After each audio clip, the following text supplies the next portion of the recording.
आपने फैज़ हमीद के हवाले से पहले ही बहुत सी खबरें दी हैं, आपने हर वक्त हमें अपडेट रखा है कि फैज़ हमीद का कोर्ट मार्शल हो रहा है, क्या क्या इल्ज़ामात हैं उन पर। तो अब तो बाज़ाब्ता कोर्ट मार्शल की कार्रवाई शुरू कर दी गई है, तो क्या समझती हैं आप कि उनकी सजाएं क्या मुतवक्के हो सकती हैं? एक तो बहुत शुक्रिया जी। ये तो कहना अभी कबल वक्त है, लेकिन आज जो डिटेल रिलीज की गई है पाकिस्तान आर्मी की जानिब से, उससे तो लगता है कि काफी कड़ी सजा हो सकती है उनको, क्योंकि अभी तो जाहिर है एक ट्रायल शुरू होगा और हो सकता है इसी महीने के आखिर में फैसला आ जाए, या फिर मैक्सिमम विद इन 4 वीक्स, जो कि इस तरह के ट्रायल होते हैं जब चार्जशीट आ जाती है जी। हाई प्रोफाइल केसेस में। तो मेरे ख्याल में ये विद इन 4 वीक्स इसका ऑर्डर आ जाएगा। लेकिन जो डिटेल रिलीज की गई वो बड़ी शॉकिंग है। वो इतनी शॉकिंग है कि शायद ये पहले पाकिस्तान के 3 स्टार जनरल हैं जिनके खिलाफ इतनी लंबी चौड़ी चार्जशीट, जो कि सख्त तरीन है, उसमें 3 पहलू से उनको देखा जा सकता है। जी। एक तो अगर आप देखिए, पहला पहलू ये है कि वो दौरान सर्विस अपने ज़ाती मफादात का उन पे इल्ज़ाम है। फिर पाकिस्तान सीक्रेट एक्ट के तहत उसने वायलेशन की है।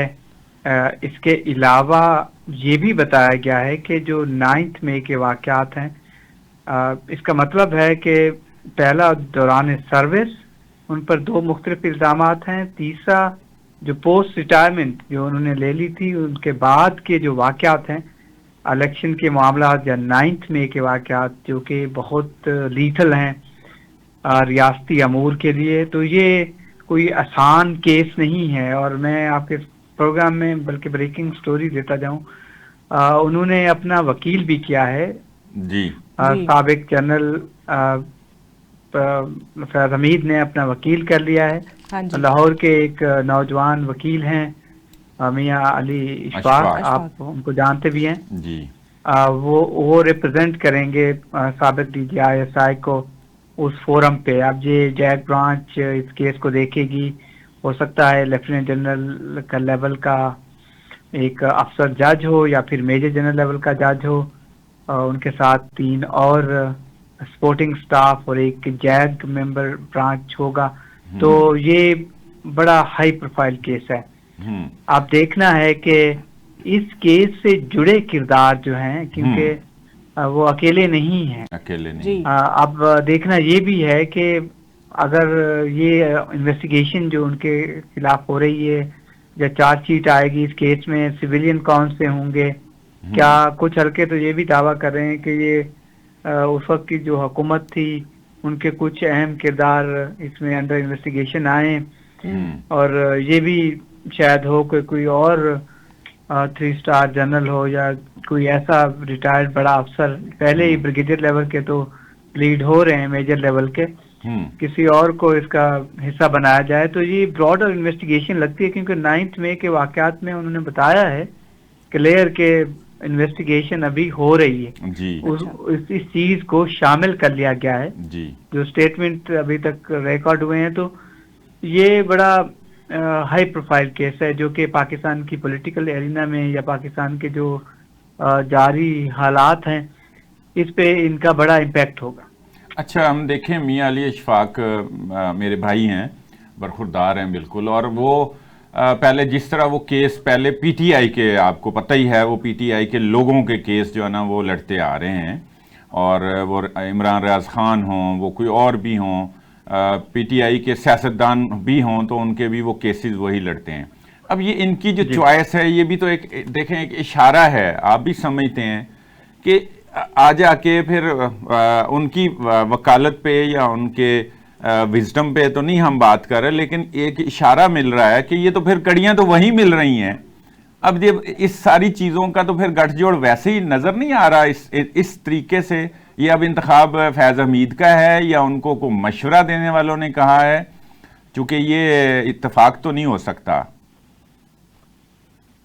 नहीं, देखिए इस पे तो क्रिटिकली बहस हम कर सकते हैं, मैं मानता हूं, लेकिन अगर आप देखिए राइट है जो उनका, पीटीआई वो तो के ठीक है। सेक्रेटरी जनरल हैं पाकिस्तान तहरीक इंसाफ के सलमान अकरम राजा, ये मरियम नवाज शरीफ साहबा के भी वकील थे, रहे, आपको याद होगा जी पैनामा ठीक है, केस में। हाँ जी ठीक है। तो वकील के पास कोई भी पार्टी आती है वो केस प्लीड करता है। ये हमारे जर्नलिस्टों के भी बड़े केसेस इन्होंने उन्होंने प्लीड किए हैं और जी फ्री ऑफ बिल्कुल, कास्ट किए हैं। वो खुद भी वो तो जर्नलिस्ट भी ये रहे हैं कुछ, आपको ये मैं बात बताऊं। उस रुख से जोड़ना शायद मुनासिब नहीं होगा इस स्टेज पर, हाँ लेकिन केस उनके लिए बड़ा मुश्किल है, हाई प्रोफाइल केस है और उनके लिए भी एक उनके क्रेडेंशियल में नया बड़ा केस है। अब देखना होगा कि फैमिली शायद प्लान बना रही है मेरे सोर्सेज के मुताबिक, एक और भी वकील शायद वो करें, अच्छा, और जिनका बैकग्राउंड रहा हो जैक ब्रांच के केसेस डील करने के लिए, या फिर कोई साबिक फौजी हो, अफसर हो जो कि पहले ही इस तरह के केसेस देखता रहा हो, जज रहा हो। तो वो अभी बातचीत जारी है, क्योंकि मैं भी टच हूँ फैमिली के साथ, ताकि मैं कोशिश कर रहा होता हूँ मालूमात लेने की। जी बिल्कुल। लेकिन बात यह है कि इस केस में जनरल फैज को बचाना एक लिटमस टेस्ट होगा उनके वकील के लिए भी, और जाहिर है जो भी लीगल टीम उनकी होगी उनको ये राइट भी देता है कानून, और आगे अपील के मुख्तलिफ फोरम्स हैं। तो केस अभी यूं समझिए कि एक फैसला कुल मरहले पे जरूर आया है, लेकिन अभी खत्म नहीं हुआ, इसमें बड़ा आगे जाना है अभी। अच्छा, इसमें ये भी है कि एक मजमूम सियासी अनासर की माँ पे किया है, मिली भगत के साथ किया है, तो फिर इमरान खान साहब की तरफ भी बात जाएगी या जा सकती है? मेरे ख्याल में चली गई है। हाँ, अभी जाएगी नहीं, चली गई है। अब देखना ये है कि उनके साथ और कौन होते हैं और उनके जो केसेस हैं वो किस नेचर के तहत प्लीड होते हैं, आया कि वो सिविलियन उसके तहत होंगे या उनको अभी मिलिट्री कोर्ट में ट्रायल होगा। ये आने वाले चंद दिनों में चीजें क्लियर हो जाएंगी। और ये मेरी मालूमात में जनरल फैज ने काफी चीजें शेयर की हैं, जो इन्वेस्टिगेशन टीम थी या जो सारे जो रास्ते हैं, वो लगता है कि इसी 9 में इलेक्शन के मामलात और फिर व्हीलिंग डीलिंग जो कि लिखा गया है कि जाती मफादात की बात आई है। तो ये तो अभी तक बड़ा जारी है, और आप ये भी कह रहे हैं कि इमरान खान का भी मिलिट्री ट्रायल हो सकता है, लेकिन कल अभी आईनी बेंच ने के जजेस ने जो रिमार्क्स दिए हैं इस हवाले से कि सिविलियन का मिलिट्री ट्रायल नहीं हो, तो उस हवाले से आप क्या कहेंगे? देखो, ये केस अभी आपको मालूम ही है, अदालत इसको सुन रही है, और अल्टीमेटली पाकिस्तान की तारीख भी हमें ये बताती है कि कभी आईनी तरमीम इसके लिए दरकार होगी, क्या होगा 2016, 14, 15 में। आपने भी देखा होगा, आपके साथ जो कुलीग हमारे बैठे हुए हैं साथी ये कवर करते रहे, मिलिट्री कोर्ट्स में ट्रायल हुए हैं सिविलियंस के, लेकिन वो जेट ब्लैक टेररिस्ट थे। पाकिस्तान में उस वक्त आर्मी पब्लिक स्कूल पे अटैक हुआ था, दहशतगर्दी की टॉप पे वो थी, एक मखसूस दौरानिए के लिए इजाजत दी गई थी कि आप इनका ट्रायल करें। अब ये सिविलियन हैं, अगर इमरान खान का मिलिट्री ट्रायल होता है ये बड़ी बैड प्रेसिडेंट्स होगी। दूसरे जो उनके साथी सियासतदान हैं या साबिक वज़ीर आज़म हैं, जब बहुत हाईएस्ट पोस्ट पे रहने वाले सिविलियन, और फिर जनरल बाजवा को अगर इन केस हम बातचीत को बढ़ाने के लिए ये कह सकते हैं कि अगर इन केस उनसे पूछताछ शुरू हो जाती है तो ये पंडोरा बॉक्स उस तरफ चीजें चली जाएंगी जब बड़ा मुश्किल हो जाएगा सिविलियन को ट्राई करना। अगर होता है तो फिर ये प्रेसिडेंट सेट होगी, फिर आगे तो फिर किसी की खैर नहीं है। अब तो बल्कि आपने डीजी ISI का जो हो रहा है, अब तो ये मुश्किल हो जाएगा कि वो जो ये पोस्ट भी बड़ी मुश्किल हो जाएगी कि अगर उनका हो सकता है तो वाई नॉट और किसी का भी हो सकता है। फिर तो और भी हो सकता है। जैसे आपने जनरल बाजवा साहब का जिक्र किया, आपसे पहले यही बात कर रहे थे कि ये बात कहीं ना कहीं फेवर देगी जनरल फैज हमीद को कि भाई मैं तो अपने बॉस का दायरे मातहत हूँ और पाबंद हूँ, और आर्मी का जिस तरह के एक मुनज़्ज़म सा इदारा है, तो वो अगर उनकी इमा पे और उनके आर्डर पे ये कुछ हो रहा हुआ और सामने आ जाए तो फैज हमीद साहब बच तो सकते हैं, या बचने का रास्ता एक ये है ना? नहीं, आपने बड़ी पते की बात की है, इसमें बड़ी डेडिकेटेड और थिन लाइंस हैं, 3 पॉइंट्स हैं। मैं चाहूंगा कि आप मुझे वजाहत का मौका दें। जी जरूर।